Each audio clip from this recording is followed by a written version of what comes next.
বন্ধুরা, আজ আমি একা নই। দেখো, আমি আমার বোন আর বোনের বান্ধবীরা মিলে বেরিয়ে পড়েছিলাম বাঁকুড়া লালবাজারের কামারপাড়া 24 প্রহর দেখতে। তো প্রায় অনেক বছর পর, অনেক বছর মানে ছোটোবেলায় বাবা মায়ের সঙ্গে আসতাম এখানে মেলাটা দেখতে, কারণ অনেক বছর ধরেই এইখানের মেলাটা কিন্তু খুব সুন্দরভাবে হয়। তো যাই হোক, আমি এবারই প্রথম গেলাম, মানে বুনু আর বুনুর বান্ধবীর সঙ্গে। ওরা হাই হ্যালো করছিল।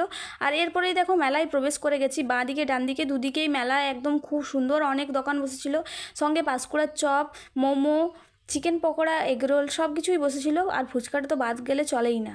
তো যাই হোক, সবথেকে ভালো লেগেছিলো এই লাইটটা। আমার এই লাইটটা কিন্তু খুব ভালো লেগেছে। তোমাদের কেমন লাগলো অবশ্যই কিন্তু জানিও।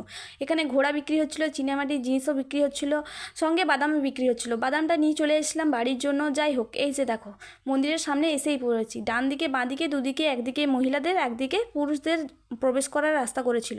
তো যাই হোক, প্রচণ্ড ভিড় ছিল, দেখতেই পাচ্ছ তোমরা, ভিডিওটা দেখলেই বুঝতে পারবে যে কতটা ভিড় ছিল। যাই হোক, ভিড় ঠেলাঠেলি করে একদম মন্দিরের পিছন দিকে চলে গেছিলাম, কারণ ওইখানেই একটু জায়গা ছিল ফাঁকা দাঁড়াবার মতো। সব থেকে ভালো লাগছিলো এখানে একটা বয়স্ক মহিলা, তিনি একদম পুরো রাধে রাধে করছিল, খুব ভালো লাগছিল দেখে পরে।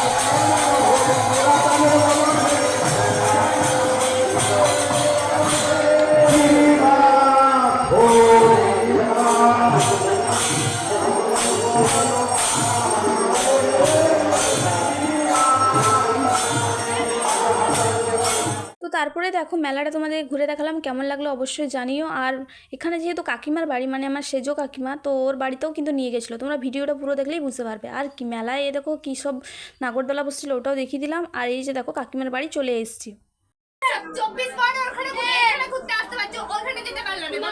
দেখো এখানে ঝগড়া লেগে গেছে,